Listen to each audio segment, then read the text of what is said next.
welcome to the first retrospective episode here on Rauta channel.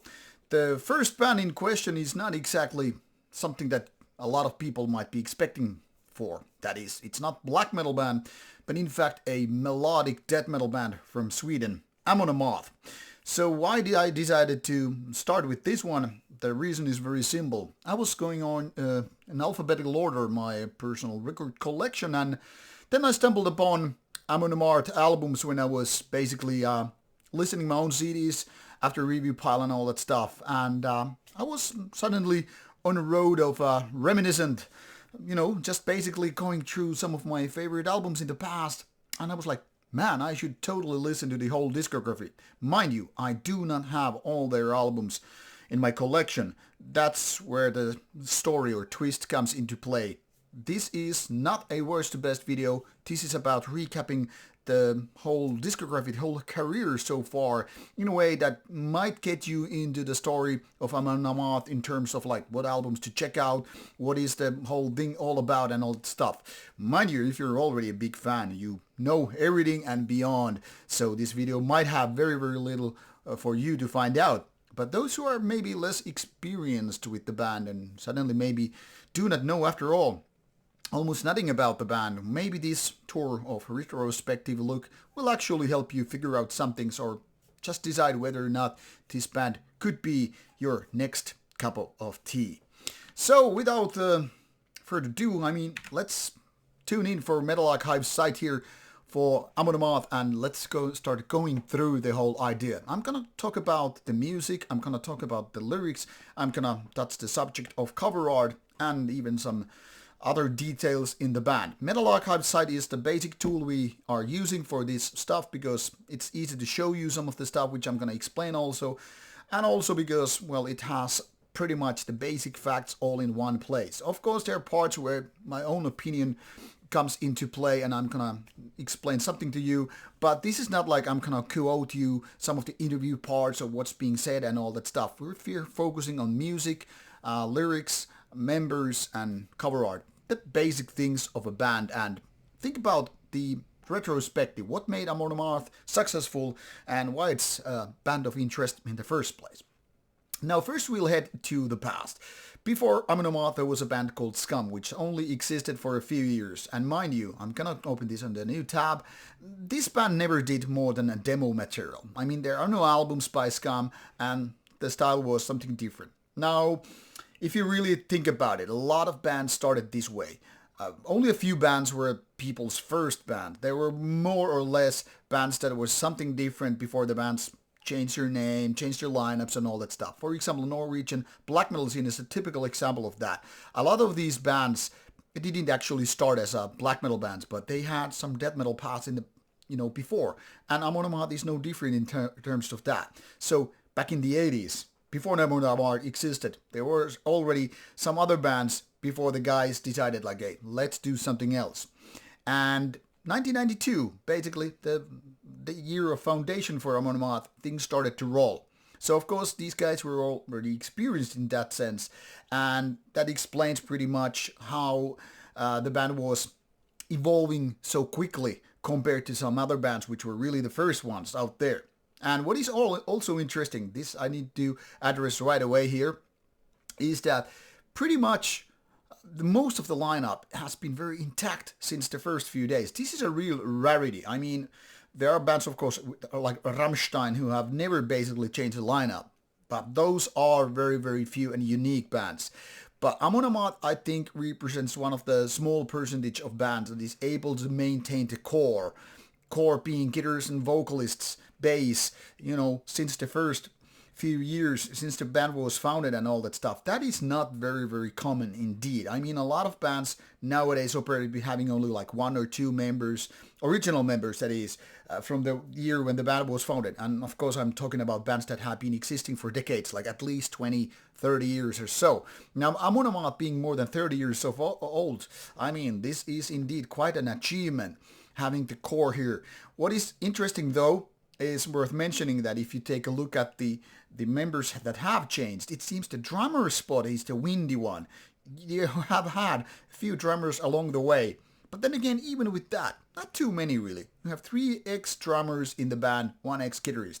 And for example, this guitar player, he was there in the band before the band actually started doing albums after albums. And now, we take a look at the discography, you will know that the band actually had quite a few albums. I mean, take a look at this. This is interesting. The band started doing albums in 1998, and ever since there has been a new album every couple of years. The first few years, pretty much like a lot of bands that started back in the days, very quickly, albums back to back done, and then it starts to slow down a little bit because there's more touring and there might be live albums and all that stuff. That's why this whole discography thing, like you see all these full-length albums, the first 4 ones, kind of lumped up because there were no EPs or live albums, the early years. And then it starts, having splits here, you have videos, you have compilations, you have box sets, and of course later year singles when that became more of a thing. But what is indeed interesting is that very typical ways the first albums were done rather quickly versus the later albums. But even so, it's not like you have more than a couple of years between albums. I mean, 2 years here, another 3 years here, 3 years and so forth. So it's been always pretty consistent. What is also interesting is that Amon Amarth's melodic death metal has always been quite consistent in style. Never changed its style too much. One could say, yeah, they become kind of a lighter and less death metallic later years. But I would say overall, this is very much like melodic death metal. I mean, Iron Maiden of melodic death metal in that sense, that you never changed the style too much. You always kept going whatever was there.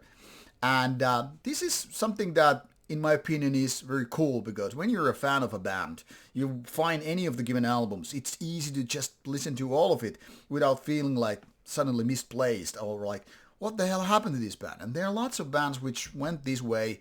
I mean, style changes and all that stuff. I think Darkthrone is one of the most typical names when it pops up from the more underground or extreme metal, like having different phases, and you really cannot recognize the old band from whatever is happening nowadays. Paradise Lost would be one of those bands having different era, etc. There are plenty of examples of that, but less so with bands like Amon Amarth sticking to their own guns and, doing that stuff, still with quite a few original members. Now, when we're talking about lyrical side, I was reading almost all the lyrics, on the albums, and this came to me as no surprise that the topics haven't really been changing that much. I mean, Amon Amarth started with more mythological sense of Viking stories. It was all about kind of a gods, Viking gods in the beginning, especially if you're looking at the Sorrow of the Nine Worlds, which was my first Amon Amarth release ever I got to listen, and this was, I think, late 1996.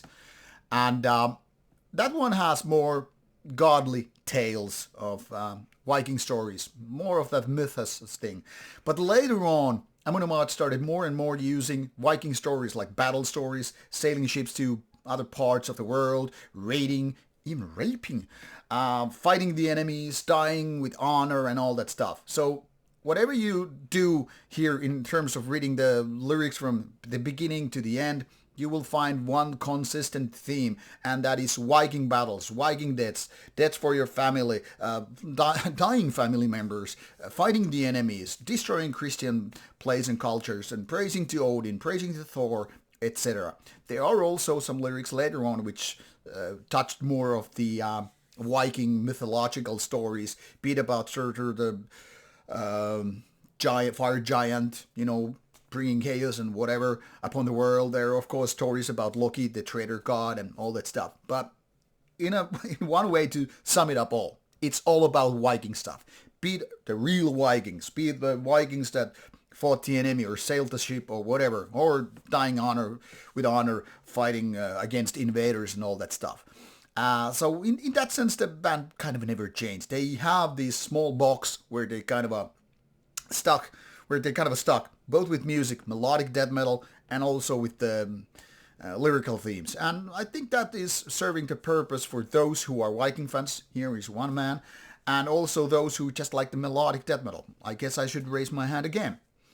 But those who never felt that this is everything, be it melodic death metal or Viking themes, well, then there is no album for you anyway. Because in fact, when you have this kind of a solid style that seems like a working for you, whatever, and fans and all that stuff, you're gonna stick it to it, and then you're gonna just make it magic happen. So this is basically whole Amon Amarth story summarized. It's all about melodic death metal with Viking themes and nothing else beyond that. So if you take a look at these themes here in Metal Archive saying Vikings, warfare, mythology, destruction, I think we could just sum it up: Vikings and mythology.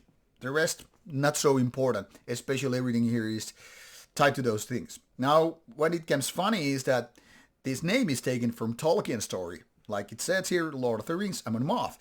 So, in that respect, it's kind of goofy that they have a Tolkien name, but they never played Tolkien metal. Maybe that was the original idea, or maybe they just found the name cool, I don't know.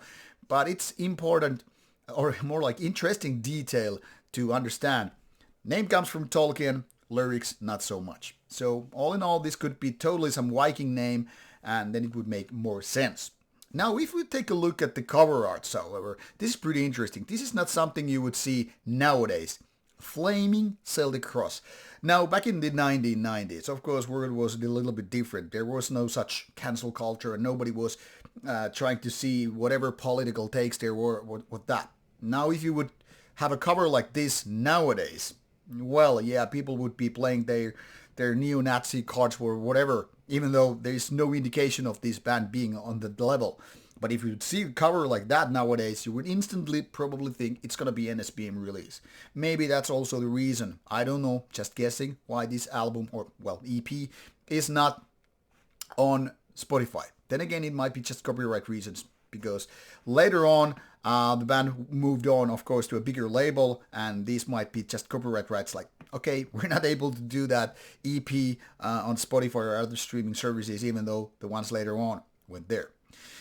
But that is the Wking Cross album, and while that is, or Celtic Cross album, while that is totally kind of understandable in the context, it's not really the same thing as these albums later on. I mean, we're talking about One Cent from the Golden Hall, which is definitely a Valhalla reference. Then again, later on, we're talking about the Avenger. You have the Viking swords and helmets, not really cool cover in that sense.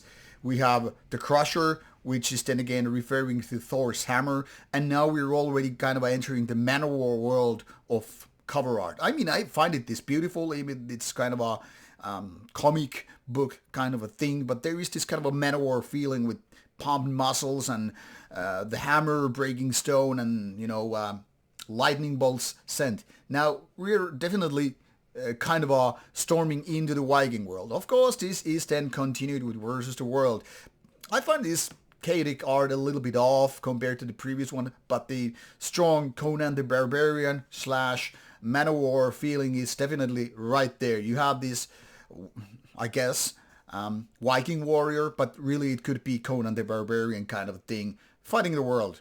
Fighting the world, see, there's the Manowar reference right there. Okay, then you have Fate of Norns, which is of course referring to the mythological, I guess, seers or witches of Nordic culture, which are like future, the past, and the present. And this is definitely a Viking reference, both with the cover and the album name. Not the best cover out there, but pretty solid. And then we have with Odin on our side. That's a strong Viking connection right there, of course, with the name. And of course, the whole thing where you have the Volknut symbol on the background, which is sometimes, of course, also used by some NSBM bands, but definitely not the kind of stuff what Amon Amarth had in their made. You have the Viking kind of art here, and then the logo. I find it's kind of dull compared to the previous ones, because it's so much simplified, and while it's kind of pointing towards the Viking themes, it's not as cool, which really it's probably my favorite Amon Amarth cover art, also my favorite Amon Amarth album, Thor fighting, I'm saying, Midgard Serpent. The world serpent, he is like, going all around the globe, and this is the kind of epic battle you would see at Ragnarok, the end of the world. Correct me if I'm wrong, but I think this is about that particular battle. And I think this cover art has a lot of power, a lot of passion, because it's this badass serpent. And then you have also God of Thunder, Thor, the most known Viking god of all times. Another one, strong Viking reference is of course Surtur, the fire giant reference, which is very much back to the Conan the Barbarian / Manowar things. You have volcano in the background. Those are not actually, you don't see those in Norway, but you have them in Iceland. So kind of accounts. Then you have Viking warriors, lots of fire and all that stuff. Anyway, mythological reference, very cool in my opinion. Deceiver of the Gods is of course referring to Loki, the traitor god, half brother of Thor, half giant, half Aesir. So definitely like this god that is going to betray all the Viking gods and leading to Ragnarok. And then you have here Thor with his double goat flying wagon, sending lightning bolts, and you have Loki with the classic horny helmet. You will see this kind of in Marvel stuff as well. So there is a strong Viking presence here, and I think these themes have been very much nicely connected to one another because you have these strong Viking themes. Jomsviking is then again referring more to Viking warriors, so suddenly the mythological take is not so much present, even though you will see Odin's ravens Hugin and Munin here in the sky. So once again, it's not about tied so much reality. I think also Viking warriors were not this ripped bodybuilder types, but when it comes to this kind of a fantasy art, where once again towards Conan the Barbarian as well as Manowar, yeah, it totally fits. The same theme is pretty much continued with Berserker, the ones that were like these warriors having bear furs or whatever and going crazy. There were talks about them like drinking booze or eating mushrooms and getting into this berserker rage, which then again made it the word into the English language, berserk or berserker. So this warrior type is definitely here, once again showcasing the Viking culture. You never kind of give up, you fight your enemies to the death and all that stuff. And then we are suddenly in the latest album, the Great Heathen Army, and suddenly the band is kind of pictured here among the army, and this is about one of the bigger battles. I think it was in the UK, if I'm not mistaken, reading about the lyrics and all, kind of Jorvik, which is now known as York. So definitely going back to the themes that these Vikings as heathens, because they were like heathens compared to whatever Christianity came here to Nordic countries and conquered it. This is definitely kind of putting it back to the map, like we're Viking warriors, we're not gonna back it up, even though essentially we lost. I'm saying we because I'm talking about Nordic countries, not necessarily just Vikings, more about these heathens. So all in all, we could say the music style, the lyrical style, and the album cover style, they have always been more or less hand in hand. And it's pretty interesting, once again, because in one way you could say the same about bands like Cannibal Corpse, being consistent in quality, cover art, and lyrical content. And like said, not many bands really are able to do that after 30 years in the business, especially when you're as old as coming from early 1990s. Now, since the whole style has been pretty much the same, whether we're talking about lyrics or cover art or music, now it's time to ponder which albums are the best, because like I said, I don't have all the albums in my collection, and there is a reason for that. Now, since I've been an Amon Amarth fan since the very first EP, Sorrow Throughout the Nine Worlds, 1996, one could make a wild guess that I should be liking everything, but I don't. Partially because I'm picky, but partially because I think the band was not able to keep the quality always up. Now, this is no exception. Most bands are not able to do a really solid album after one after another, and Amon Amarth is no exception in that sense. Now, in my opinion, One Cent from the Golden Hole is one of the best ones. It already had the best melodies the band could really put up, and as such, I think it's one of the Amon Amarth albums which are, in my opinion, the best ones. Now, the Avenger and Crusher, etc., kept up the quality quite high, but really couldn't challenge One Cent up from the Golden Hole. Fate of Norse is something that a lot of people seem to like the most, but I don't find it that good. I mean, it's good, but nah. We know that on our side. Same thing, it's not that good, but good nonetheless. But my favorite one comes here. Twilight of the Thunder God. This is where you have that band already have more than 15 years of experience, basically 20 years if you count Scum. And that's where they really nail it. It's a super catchy album. It's still sounding very powerful. So obviously you see how the budget has also, grown and the band's fame has helped. So experience combined with money, which leads to better budget, studio and all that stuff. That's where it kind of it's the peak moment. After that, the road has been somewhat on decline. I would say with Jomsviking and Berserker, the band really started in decline. I wouldn't go as far as with the 58% here on Metal Archives for Berserker. It's definitely not a mediocrity. But in Amon Amarth standards, Jomsviking and Berserker ones are, in my opinion, the one that I would say the weakest ones. The Great Heathen Army, in my opinion, was a little bit of a, kind of a going up once again. So I wouldn't really agree with the 62% as well. But a lot of people will say the band started going in decline, somewhere line Surtur Rising, Desire of the Gods, or even after Twilight of the Thunder God. So if you're asking me, you shouldn't probably, but if you're asking my opinion, I would say go with One Cent from the Golden Halls or Twilight of the Thunder God if you're really looking for the best of Amon Amarth stuff. If you are then again already liking some of the albums, then there's no reason why to skip any of the albums in the discography section, because indeed the band kept it going consistent. They always have the trademark melodies and they have the strong growly vocals on top of these melodic riffs and a certain level of aggression, of energy and all that stuff. In my opinion, Amon Amarth never totally failed. So even with their weakest points like Jomsviking and Berserker, I would say they are still on the 7 out of 10 quality, which is not bad by no means. I mean, they're kind of a listenable and easy to like to a certain degree. They are just not great ones where the band is able to do it.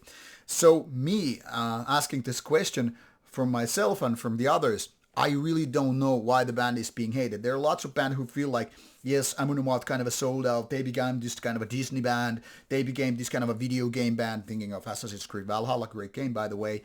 Or they became the soundtrack metal band for Viking series, which was pretty good for at least 3 first seasons and all that stuff. So yeah, Viking themes have been trending. That's given.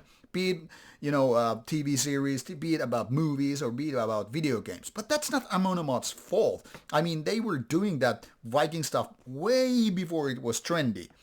One could say maybe Bathory and stuff like that sparked their interest already early 90s or even late 80s to that stuff. But then again, it could be something really older. I got to like Viking stories when I was a little kid, around maybe mid-80s. So I mean, I could totally see the similar path carved for me if I wasn't going for so much into black metal already in the 90s. But I mean, I totally get it why they were doing this kind of stuff, because Viking stories are fantastic and they keep giving you so much stuff, much like the Greek, godly myth stories, mythological parts, because there are lots of different kind of teachings, how the gods decided to act dumb or how they decided to do this and that. So they were never like perfection.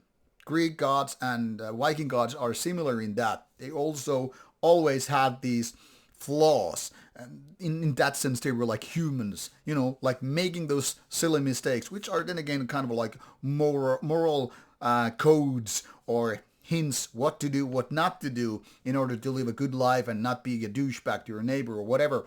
And in that sense, I totally get why would you be inspired year after year doing music based on that stuff. And I totally can understand why that made they were way so much into the cover art. So not only lyrics, but these guys seem to live and breathe the whole Viking stuff. Now, if you find it ridiculous, shame on you. But be it as it may, in my opinion, Amon Amarth is one of the best melodic death metal bands out there. Hate it or love it, I don't really personally care, because for me, this band is important, even if I just have maybe half of the whole discography in my collection. I could have some special ones to show you, but this video is anyway going to be way too long, so maybe not this time. But anyway, I urge you to give some listening time to Amon Amarth once, and I hope you found this retrospective video series interesting, because more episodes will be coming up for you. And should you have recommendations which band I should go through, or some pointers which I should include in their later retrospective videos, I'm more than happy to hear your ideas. Be constructive, and then these tips might be helpful. If you're just gonna say, go kill yourself or stop doing these videos, it's not really gonna help. Anyway, thank you for your time, and now enjoy some good metal. And one last tip. If you're doing gym, one of the best kind of music would be this kind of energetic, not exactly high tempo stuff like Amon Amarth. Works well with your gym training, whether you're doing heavy squats or deadlifts or just bench pressing the shit out of it. Now, off you go, enjoy some Amon Amarth, and let me know what are your favorite albums. Rauta out.